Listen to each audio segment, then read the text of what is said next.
Hello and welcome into another episode of Locked On Wolves. Today on the show, the Timberwolves destroy the Thunder by 42 in Game 3 of the conference finals. What was different in Game 3 compared to the first two games, and what can the Wolves take out of that game, carry forward as they try and even the series on Monday night? It's all coming. Welcome in.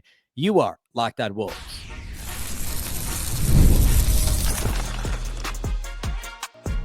You are Locked On Timberwolves, your daily Minnesota Timberwolves podcast, part of the Locked On Podcast Network. Your team every day. Hello and welcome to the Locked On Wolves podcast, part of the Locked On Podcast Network, your team every day. My name is Ben Beecken. I'm the host of Locked On Wolves. Happy Monday, everybody. Happy game day. Happy Memorial Day to those of you in the U.S. The Timberwolves will take on the Thunder tonight in Game 4 of the conference finals. Today, I want to talk about Saturday's Game 3 win. We'll talk about the blowout victory and what specifically from that game can the Wolves carry forward into tonight's game.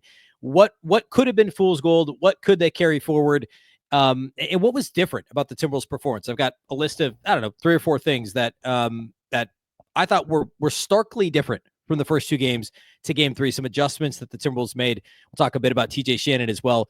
All that's coming up on the show today. Big thank you off the top for making Locked On Wolves your first listen every single day. Of course, this show is free and available everywhere. That includes YouTube as well as all of your favorite audio platforms. Wherever you like to listen to podcasts, you can find Locked On Wolves. You can also watch on the Locked On Sports Minnesota app on both Roku and Amazon Fire TV.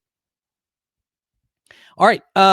Lots to get to here on today's show. Of course, this isn't really the true post-game pod. Hopefully you listened to the postcast that took place live Saturday night with Jack and Luke on Locked On Sports Minnesota. If you missed it, that's the episode before this in your audio feed, getting this posted on Sunday evening. So I guess happy Sunday evening / happy Monday.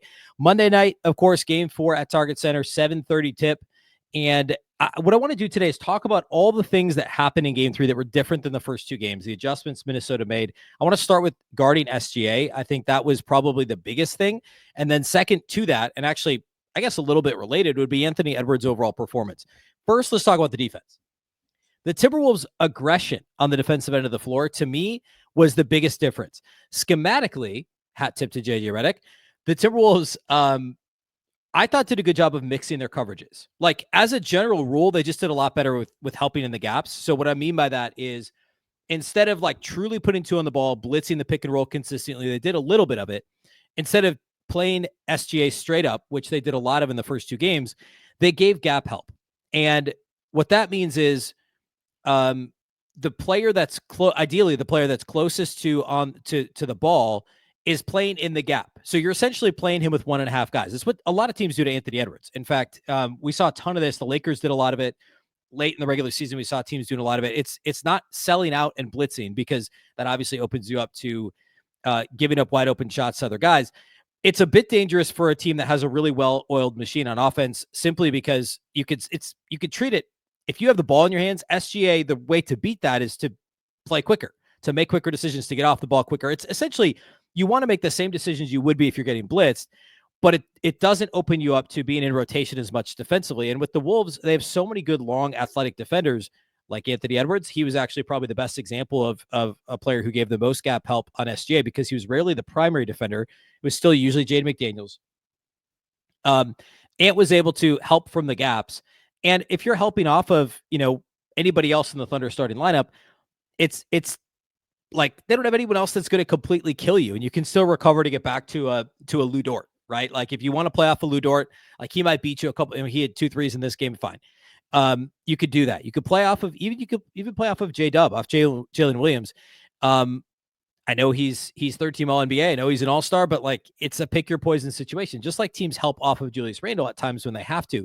So whatever gap, the closest gap defender, if shading toward SGA, at least makes him kind of pause and pull his dribble back, pull it back out, and kind of rethink what his next move is going to be.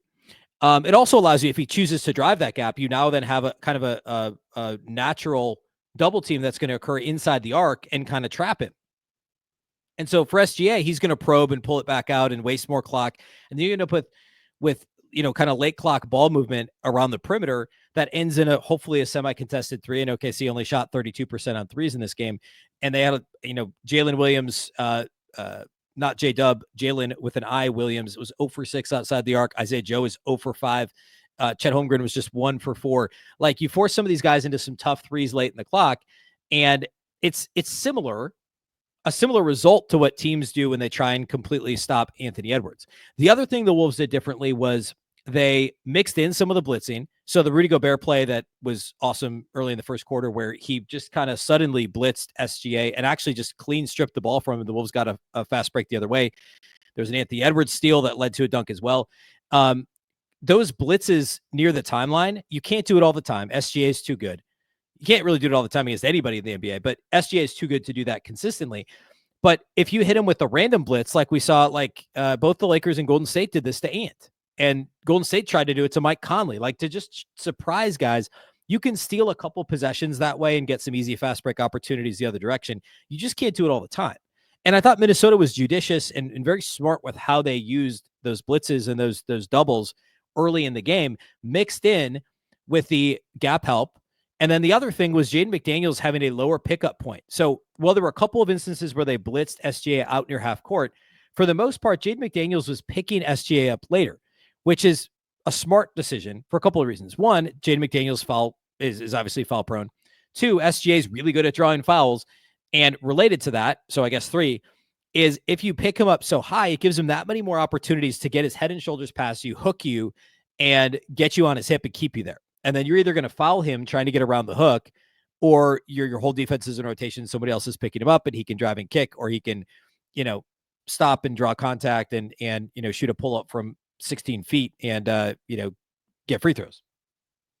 So the lower pickup point, the mixing of coverages, and the gap help to at least limit the penetration that SGA is actually able to get. And not even like SGA is not getting into the paint a ton. He's touching the paint barely, right? It's the mid-range that he's so dangerous in, where he draws so many of those fouls. The Wolves really limited all of those opportunities for SGA, and he ended up scoring just 14 points on 13 shots, which, by the way, we're going to talk about TJ Shannon. TJ Shannon scored more points than any single player on the OKC Thunder. I mean, AJ Mitchell had 14 off the bench. SGA had 14. TJ Shannon had 15 in this game. I think it was the combination of those 3 factors that the Wolves deployed against SGA that was the headline of this game. The lower pickup point, the random blitzes, the Ant playing in the gaps. And then along with that, if you're going to play the gaps, you have to have tight defensive rotations. And I talked about the aggression, the physicality. The Wolves did that in this game. Everybody on the floor for Minnesota communicated well, covered for each other, X'd out on the perimeter, got good contests. Rudy Gobert is kind of an unsung hero in this game. I thought he was fantastic defensively, really locked down the paint. I mean, people are going to look at the box score and be like, he was 7-7. He also had 3 stocks. He also was a plus 23 in 28 minutes. You look at the points in the paint for OKC, they ended up with only 42 points in the paint in this game. They had like 70 the other night. And Rudy Gobert is a big, obviously the limiting of the penetration from the perimeter, the point of attack defense, the gap help was really big. But Minnesota wasn't like boxes and elbows like OKC or what the Lakers were doing in round 1. Minnesota was still a little bit more spread out and staying home to shooters. They're able to do that because of what Rudy Gobert provides on the back line, because of the help side defense and weak side shot blocking that, I mean, Jaden's on the ball so much in this series, or was always on the ball a lot, but especially with SGA with the ball in his hand so much. But McDaniels, Naz Reid, those guys are good help side defenders. They're good weak side shot blockers. But it's primarily because of Rudy and the length and the not athleticism, the activity he provides on the backside of the defense can cover a multitude of sins. And so the Wolves are able to give gap help, but not completely sell out to pack the paint like OKC does. And I know OKC, obviously incredible, historically great defense. I feel like I have to say this every show in case a Thunder fan's listening and they think I'm not giving them their due. But it's true. Like a historically great defense. One of the best defenses this league has ever seen. Athletic, young, long, all of those things. Active, deep, etc. And Chet Holmgren's a really good rim protector. They don't have Rudy Gobert. And that's an advantage Minnesota has to be able to play a defense like this, because he can provide that back end security where you're going to get never minds, you're going to get shot blocks at the rim, you're going to get deflections because of his size. And guys don't want to get too deep into the paint against Rudy Gobert. And yes, I know Chet had a dunk. Of course, eventually you're going to score some points. But Rudy securing the back line allows them to play a little bit more freely, a little more spread out on the perimeter to try and get deflections, to try and force turnovers and limit open 3-point opportunities while still providing gap help to slow down SGA. That was a really, really intelligent way for Minnesota to play this, and Rudy played extremely well on top of what everybody, all the point of attack defenders and how well they played in this game. I want to talk about Anthony Edwards. We'll talk about TJ Shannon, a couple of other things carrying forward for Minnesota from game 3 to game 4. We'll do all that here next.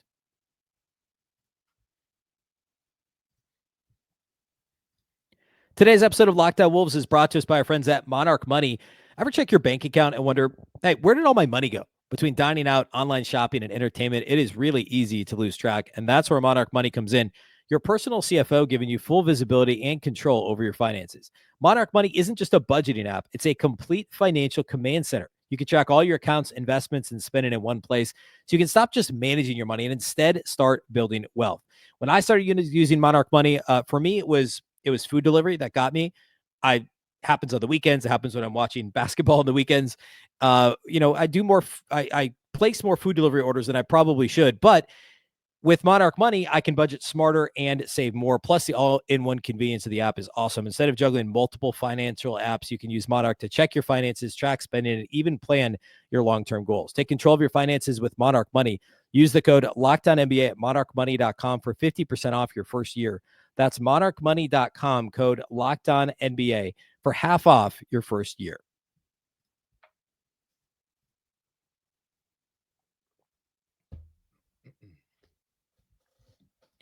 Okay, let's talk about Anthony Edwards. Anthony Edwards looked like Anthony Edwards in this game. That's probably the most simple way to put it. I think that in the first 2 games, I know that in the first 2 games, he was disrupted by the way OKC was defending him. And for whatever reason, got kind of lackadaisical is probably a good word for it. Game 1, especially. Game 2, he was more active. There was the second half push that was good. And of course, the box score ended up looking better for him. But in game 1, I think it was the aggression on defense, the deflection that Rudy got, or the strip that he got on SGA, the steal Ant got along the right baseline or right sideline, near midcourt, where he managed to not step out of bounds, get past Caruso, I think it was, and dunk on the other end. Those easy buckets and seeing the basketball go in, hitting an early 3, those things all really kind of helped jumpstart him. 30 points on 17 shots for Ant, 6 assists in this game, 9 rebounds, 5 of 8 outside the arc. After a 1 for 9 game 2, he's now shooting 36% for the series from outside the arc, which, given the 1 for 9, is a really, really nice mark. And overall, he's up to 52% from the field in this series. He only got to the line twice in this game. There was actually a lot of mid-range damage he was doing. He ended up 7 of 9 from 2-point range, and just got to the line for the 2 free throws. Now, they were scoring so much in the open floor and getting so many wide open looks from 3 that it wasn't as necessary for Ant to get downhill and score in the paint. And it's important that he doesn't lose that heading into game 4. That's going to be something important for him moving forward, obviously. But in general, I think it was the aggressiveness of Anthony Edwards in this game, the intentionality in which he played on both ends of the floor, his activity in the gap, like when it came to gap help, which we talked about last segment. But Ant isn't the best off-ball defender. He's very good on the ball, but off the ball, he isn't always as attentive. And clearly they challenged him with hey, this is a huge job. This is a huge responsibility for you to be in gap help and to get these opportunities to help force turnovers and head the other direction. They forced 15 total OKC turnovers in this game, completely flipping the script from what we'd seen earlier in the series. And Minnesota ended up they didn't do a great job scoring off of those turnovers. And probably could have done more in the open floor. But I think they had, technically in the box score, they had 6 fast break points. 4 of those were those Ant dunks in the first quarter. And that kind of got the Wolves off and running, helped them build that massive lead, which was 20 points at the end of the first frame. Just incredible. And again, holding OKC to just 14 points in the first quarter. And Ant was a huge part of that. And then again, offensively, he made the right decisions. He was efficient. Ended up with the second best plus minus on the Wolves in this game, plus 36 in 30 minutes. A really strong Anthony Edwards performance. Turns out when your superstar plays like a superstar and your role players all, perform in their roles, you're going to be in pretty good shape. By the way, at its simplest level, if you just look at the box score, Ant leads the way with 39 and 6. Julius Randle second with 24 points on 15 shots. He's efficient. Those things seem to make sense, right? Rudy, 3 stocks in this game. Your bench guys, all Naz, Nikhil, 10 points, 12 points. You end up with, DiVincenzo knocks down a couple of threes 3 assists, no turnovers. Like everybody played their exact role. The way you would draw this thing up, it's exactly that way. And actually the way I would have expected it, going into the playoffs, Jaden McDaniels had 10, 6, and 4. Not like a big scoring night for Jaden like we've seen a few times in the playoffs. Really a third wheel type performance. He was third in the starting lineup in scoring. It's exactly what you would expect to see from this team when they're functioning well. And that's where we ended up here in this one. Something I want to talk about a little bit that was impressive in this game that is going to be vital moving forward. We didn't see as much of in the first couple of games in the series is the advantage on the glass. Coming into the series, we knew this was going to be a big factor. OKC was bottom third in the league in rebounding at both ends of the floor, and Minnesota has to dominate the boards.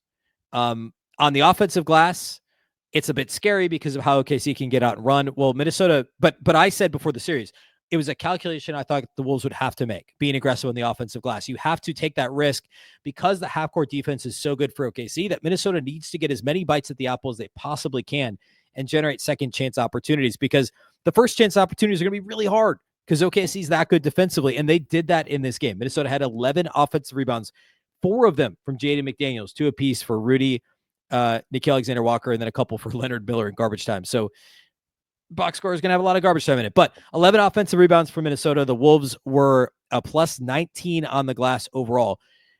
Super important and an area that they should be dominated in this series. And it was really good to see them do it. That is something that must be sustainable moving forward for the Wolves. They have to be able to rebound better than they did in the first 2 games. Another thing, limiting turnovers. And we came into the series saying, look, the Wolves turn it over a lot. Better late in the regular season than early in the regular season, but still they turn it over too much. OKC is historically great at forcing turnovers, and they're super good in transition offensively. You have to avoid giving them so many chances to score in the open floor. And Minnesota limited their turnovers to the tune of just 10 in this game. It was actually the first time OKC has lost the turnover battle in a game in like 2 months. It was like late March, the last time that OKC did not have less turnovers than their opponent.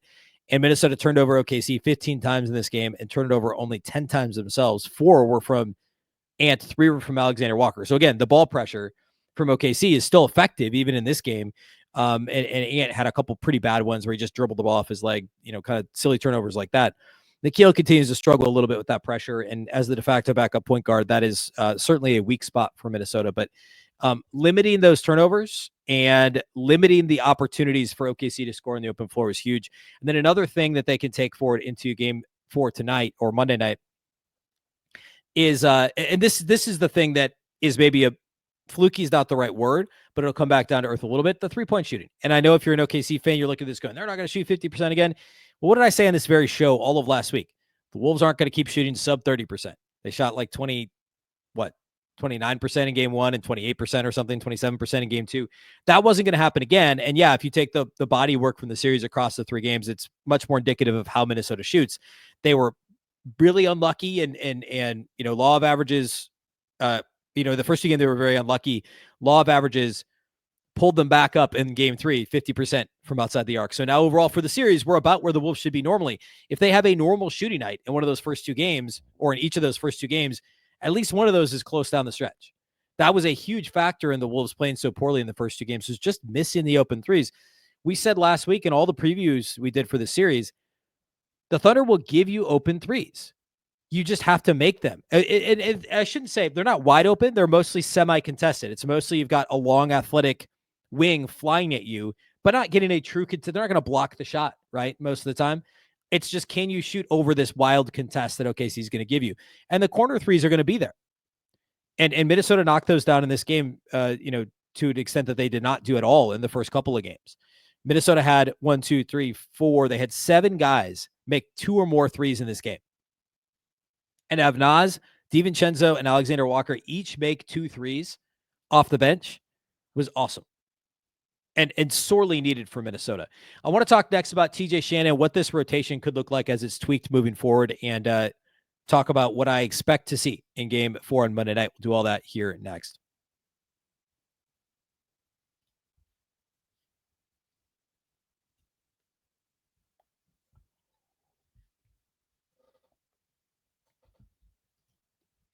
All right. Let's talk TJ Shannon.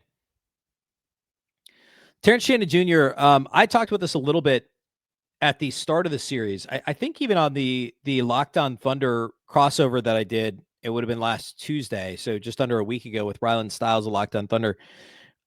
He asked me about Jaylen Clark, and I said I didn't think Jaylen Clark would have a big role in this series. And we've both kind of been right to this point because Clark did actually get rotation minutes in game one, albeit like just a couple, and he was on the fringe of the rotation. I don't think he played in game two. And it was like he was given that crack to be the ninth guy. And I think I mentioned TJ Shannon in the crossover. If I didn't, I talked about it prior to that on the show, where I thought that, and I actually advocated for this during the Golden State series when the Warriors were just wreaking havoc and trying to just, trying to muck the game up and beat the Wolves in a really kind of frenetic way. That TJ Shannon was a good fit for that because he's a big-bodied, athletic wing that can knock down threes, that can dunk on guys, that's physical as a defender, can create a bit for himself in the half court when he's asked to do so. And finally, we're getting the chance to see TJ Shannon perform. This is a perfect matchup for him. And something I talked about, and again, I can't remember if it was the Locked On Thunder crossover or my own, individual preview show, but the argument against including TJ Shannon in the rotation is he just going to play the same way as OKC's guys, like basically everybody on the floor that's not Hartenstein or Holmgren? Is he going to play like them, but just not be as good because he's a rookie and he hasn't played a whole lot this year? And, the Thunder have these guys that are all polished at what they do, and they're great at being aggressive and wreaking havoc. Is he just going to try and play that game and not be as good at it? Or is it the right thing to do it because he's the one guy on the Wolves roster that can play that way consistently when he steps on the floor? He's going to play with a breakneck speed and just be dynamic in transition. And that's the argument for and against all in one. And I didn't think Chris Finch would do it. I thought it would maybe be a break glass in case of emergency. I thought it was interesting he did it with them up 20 to start the second quarter. He was just like, all right, let's see if he can take, Ants on the bench. Let's see what happens. And immediately TJ Shannon gets a 3-point play in the half court.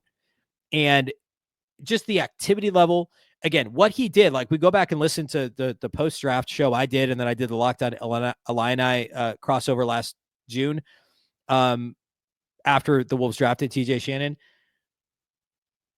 My scouting report on him was just like, he can immediately step in and be a guy who scores in transition. Like that's what he'll be, is a 10-minute a game kind of shot in the arm. I'm going to have this like caffeinated run out on the floor where I'm just going to be like, I can guard on one end, I can score on the other, I can knock down. I'll be a volume 3-point shooter that can hit 28, 29 footers. I can dunk on guys, I can get in ones, I can, flex and get the crowd into it. That's exactly what he was in a huge spot for the Wolves and for TJ Shannon. He's not going to have the ball in his hands enough to make a ton of mistakes, and he's a solid enough defender. And remember, he's an old rookie too, an experienced college player who's in big moments in college, played at a couple different big programs, Texas Tech and Illinois. Like the dude's ready to go. And worst case scenario, he misses a couple open threes, fine. I mean, like that's what Nikhil and Dante were doing for the first couple games too, right? So like there isn't a whole lot to lose there. And he did exactly what Chris Finch was expecting. And kudos to Chris Finch if he's been planning this and TJ Shannon just didn't play in the first couple of games because this was one of the adjustments. I mean, this is something I talked about pre-series. A lot of times coaches will have a list of adjustments that they're ready to make, but you don't start with all of your, like, here are all the cards I'm going to play. You have to be able to go to something when your first stuff doesn't work. And TJ Shannon was one of those options. The first option was, can we score enough to steal some possessions with Jaylen Clark, not shutting down, but making life difficult for SGA? The answer is no. The Wolves offense was miserable. They scored like 88 points in game one. And so, adjustments go from there. And TJ Shannon is the most recent adjustment. And Chris Finch said post-game, like, undoubtedly, I mean, he's going to have to find rotation minutes for TJ Shannon moving forward. What does that mean for everybody else? I mean, it's tough with minutes totals from this game because there was so much garbage time. I mean, nobody played more than 30 minutes for the Wolves. I think he probably eats a little bit into Nikhil's minutes and into Dante's minutes and possibly into Mike Conley's. I don't think it'll impact Naz Reid as much. The Wolves aren't going to play that small. I think it's actually probably Nikhil and Mike Conley that it would impact the most because odds are between Nikhil, Ant, and Mike Conley, one of those guys is always going to be on the floor with TJ Shannon. They're not going to have TJ Shannon like play point guard, but he could be that secondary creator, right? He could be the guy who's off the ball and creating for himself or others. He's not a point guard. He's not going to initiate offense, but he is the guy who can get the ball swung to him and he can knock down a three or he can pump fake attack a closeout and dunk on somebody and get an and one. Like, that's what he's able to provide on top of the energy and the defense and everything he can do. Expect him to play a similar role in game 4, and to be that spark plug up or down in this game. And what I'm hopeful is that if the Wolves find themselves down 5, down 10, whatever, middle of the game, that Chris Finch doesn't panic the other way. Panic is not the right word to use. Chris Finch does not panic, but that he doesn't have such a short leash on the TJ Shannon in the rotation adjustment that he goes back to what didn't work in games 1 and game 2. I don't think that'll be the case, but I'm hoping he has patience.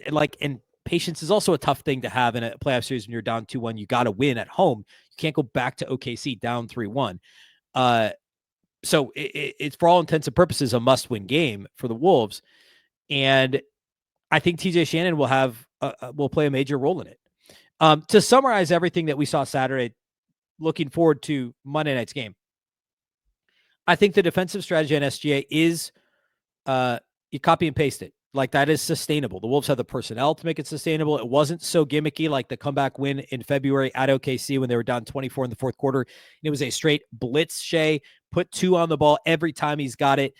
Dare somebody to beat us, and they go 0 for 14. That's not sustainable. That's not going to work over the course of a game or over the course of a series. Can you use it, sporadically here and there? Yes. And it can be and has been effective, but you can't do it every time. The gap help thing is legit. Like, that's a thing they can do, is be more aggressive in the gaps to try and force the ball out of SGA's hands, or at least make him a little bit more indecisive. And, the other thing is the physicality level. Minnesota played as physical as OKC and forced the officials to, like, early in the game, there wasn't a whole lot called. They were letting a lot of stuff go. And then eventually there started to be a few more foul calls. And I know that, like, OKC folks are complaining about it now, but, like, I mean, OKC shot more free throws than the Wolves. Other than, Alex Caruso discovering that, hey, I can be called for fouls over the last 2 games. Like, to me, it was in the Wolves' favor because they were calling not a lot of anything. And that's helpful for Minnesota because of the foul baiting that SGA does, because of the way the Thunder play. I think a more physical game, if the Wolves play like this, favors Minnesota because free throws are such a big part of SGA's game. Because the Wolves can and should be in the paint more often than OKC and can get into the paint offensively to generate open corner threes. The physicality level, if it's up and if Minnesota can match it and the officials allow it, that will help Minnesota.